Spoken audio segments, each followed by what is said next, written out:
A nossa história tem o título de O Retrato do Sonho. No Natal de 2017, tomei uma decisão: compartilhar um sonho. Bem, um sonho não é exatamente algo como um bolo, que a gente parte e reparte e oferece um pedacinho para cada amigo em uma festa de aniversário. Mas afinal, o Natal não é o aniversário da pessoa mais importante e amada do planeta? Esse meu sonho bolo poderia bem ser capaz de satisfazer o mundo todo. Nossa, imaginem o tamanho de um bolo para compartilhar com tanta gente assim. O sonho é legal por isso. Pertence ao espaço do imaginário feliz, onde tudo é possível. Basta fazer de conta que acontece. Assim começa a nossa história. Era uma vez um lindo sonho que ficou guardado por quase 3 décadas no silêncio da minha alma, bem quietinho. Falei sobre ele uma vez apenas. Precisava escrever minha coluna no jornal Correio de Araxá, correndo muito, para entregar o texto no minuto seguinte. Lembrei-me do sonho e contei como ele foi. Oh, alegria da vida!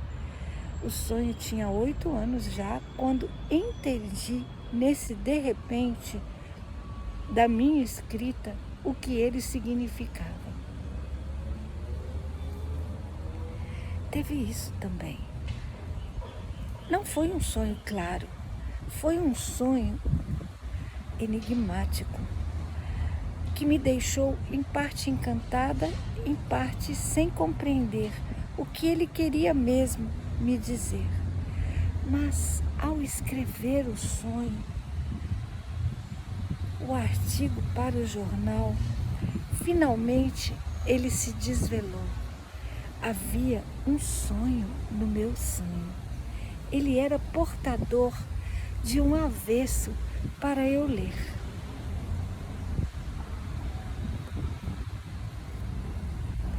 Era de noite, quando dei por mim naquele lugar. Uma noite densa, avançada, que permitia, no entanto, distinguirmos os contornos do lugarejo. Era uma cidadezinha medieval.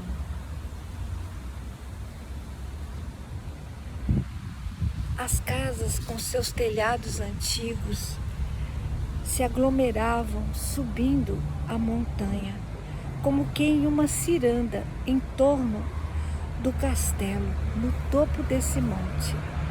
As luzes amareladas das janelas indicavam a presença de lamparinas e velas. Era belíssima a visão. Talvez por estar próxima à aurora, a paisagem tinha laivos de luz e sombra, e as estrelas cintilavam de forma incomum pela ausência de luz elétrica.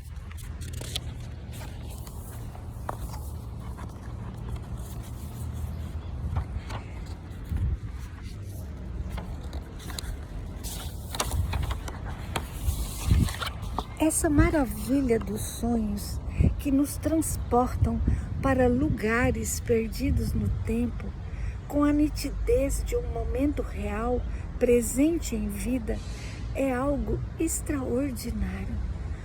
Uma voz ao meu lado rompeu o silêncio absoluto dessa noite, como se pudesse escutar meus pensamentos dentro de mim.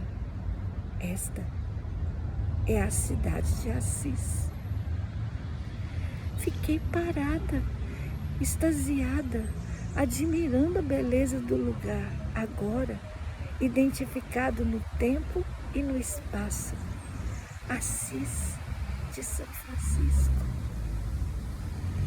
Nos aproximamos então mas não guardei a lembrança do que vi naquele burgo medieval durante o restante da noite. O sonho prosseguiu em outro local, quando já corria o dia claro. Novamente, me vi caminhando por uma estrada de terra, uma área um pouco árida, com pedras na paisagem. Íamos, eu e a voz que me falava aos ouvidos. Repentinamente, avistei ao longe um grupo de monges, em torno de 5 pessoas, dentre as quais gente com veste comum também. Um jovem de no máximo 30 anos, pequenino, estava no meio deles e lhes falava, explicando algo com paciência. O grupo parecia muito interessado. Ouvia atentamente e, pela forma como escutavam, traduziam o profundo respeito que sentiam. O jovem conversava com eles. Era alguém que prezavam muito pela bondade e sabedoria.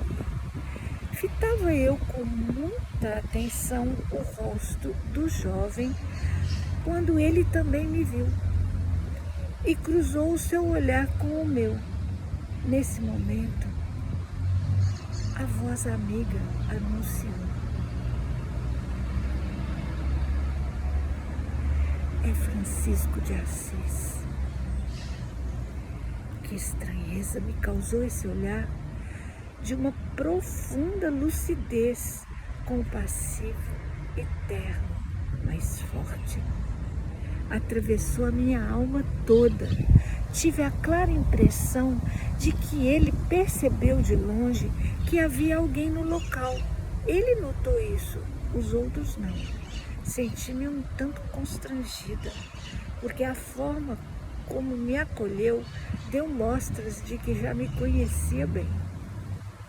Sabia quem eu era, uma pessoa com a qual poderia contar, capaz de cooperar, mas difícil de se conseguir a sua adesão, em virtude dos critérios e dos compromissos.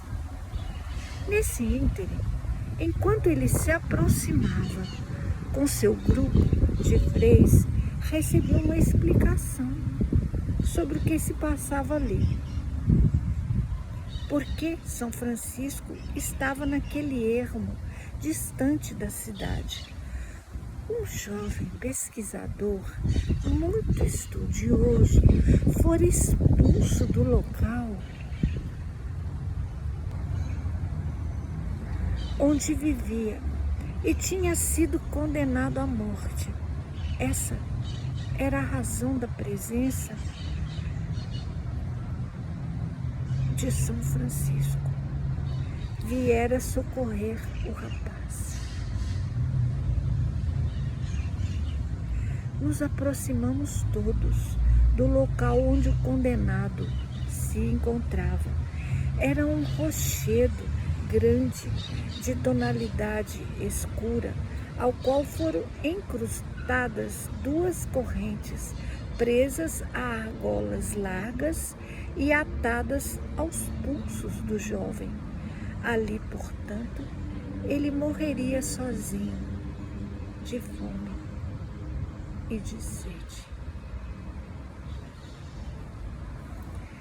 São Francisco, então, colocou-se bem diante do jovem e todos nós dispusemos-nos em forma de meia-lua para observarmos o que ocorreria. Por estar do lado direito do santo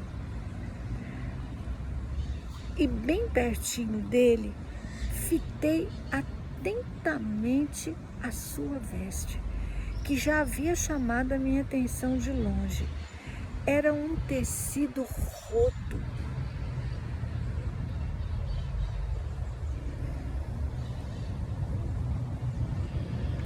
muito velho, de qualidade inferior na questão da beleza e do acabamento, mas muito resistente, com certeza.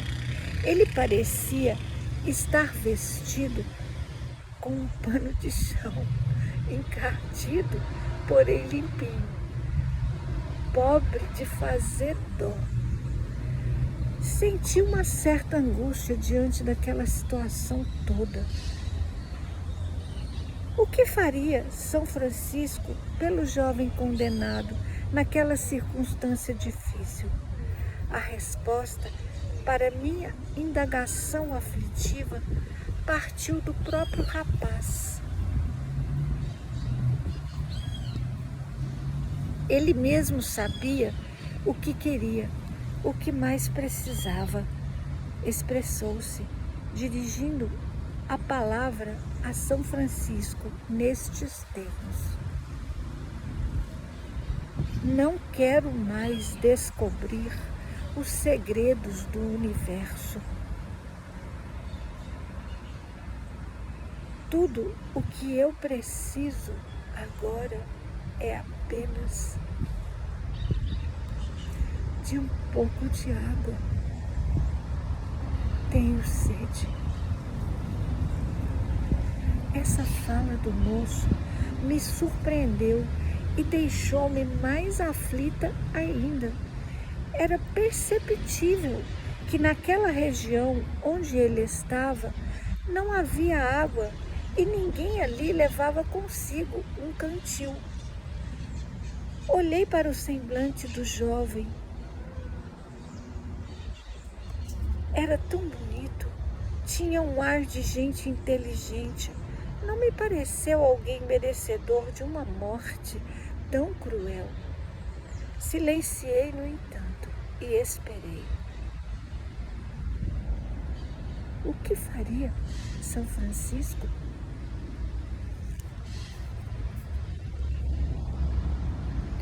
Pude então observar o santo, compadecido, sereno e justo,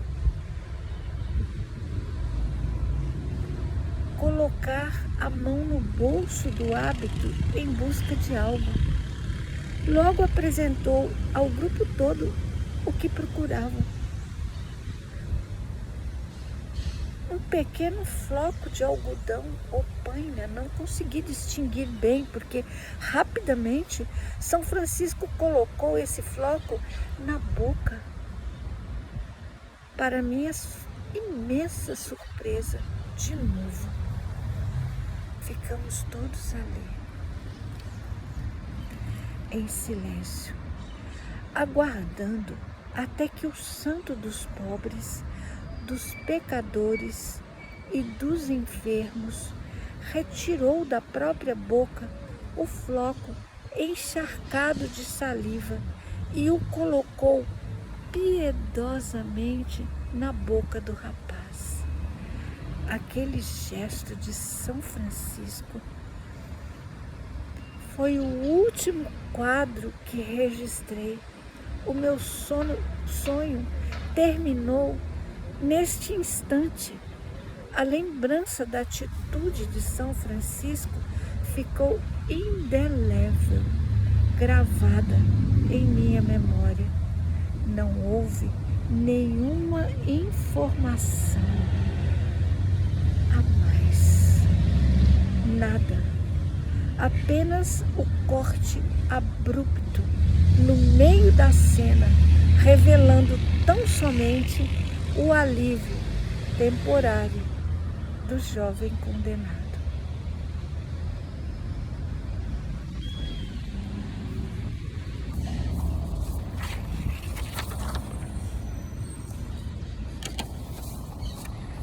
Muito tempo depois, na TV que liguei repentinamente, iniciava-se um filme mostrando o local onde se passaria a história.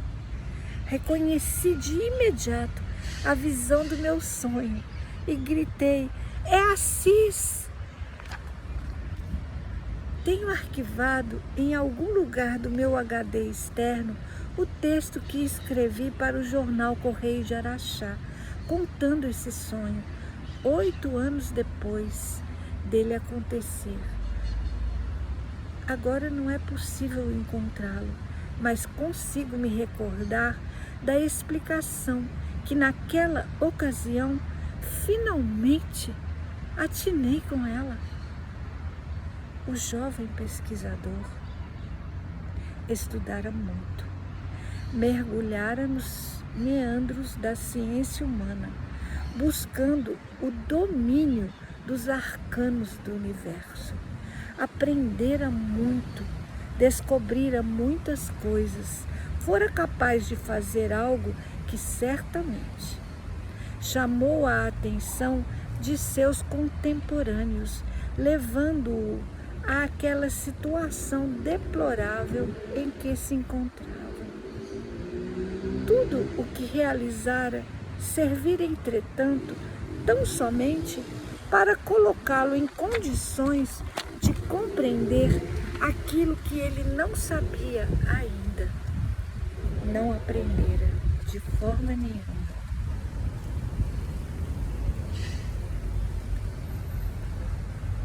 São Francisco fora até ele para isso, para lhe ensinar o que é a caridade, a importância de se ter compaixão do semelhante em sofrimento. Só aprende mesmo a sentir compaixão do sofrimento alheio aquele que recebe ajuda num momento de intensa aflição.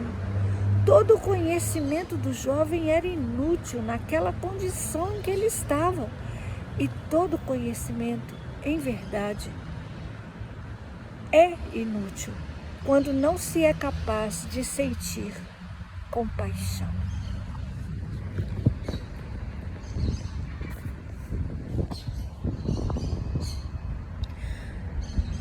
As relações que se estabelecem, fundadas na ciência material, na investigação, na pesquisa, voltadas para a primazia da economia, são puramente comerciais. Os benefícios gerados pelo conhecimento são simplesmente e apenas postos à venda para quem pode pagar por eles.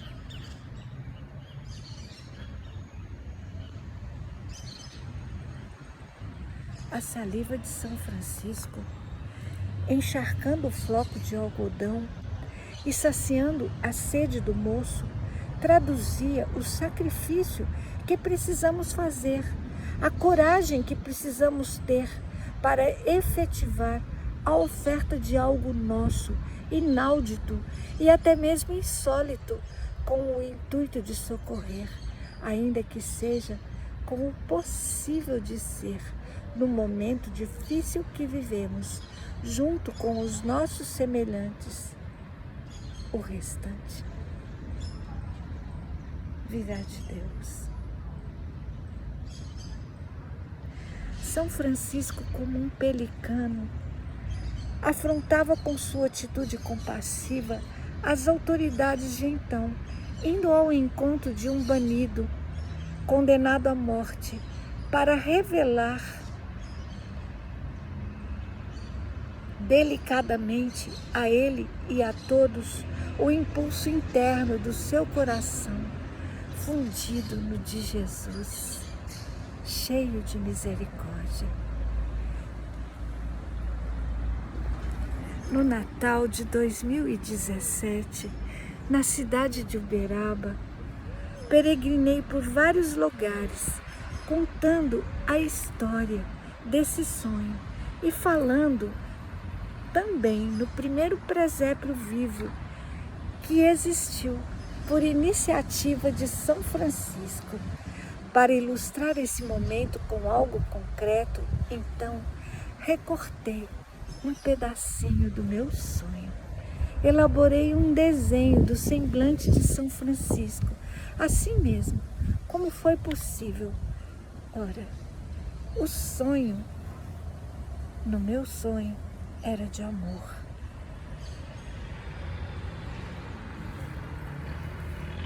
O discípulo que Jesus amava, João Evangelista, explicou isso muito bem. Deus é amor. Para conhecer Deus e seu universo, basta aprender a amar.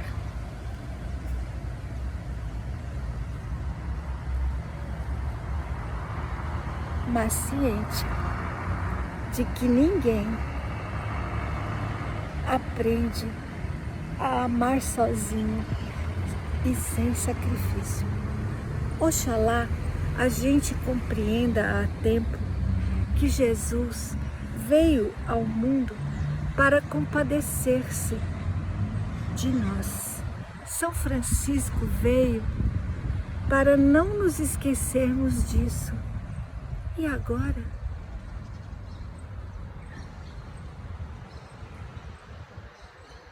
Estamos todos aqui, enfim, para nos compadecermos uns dos outros, apesar de tudo.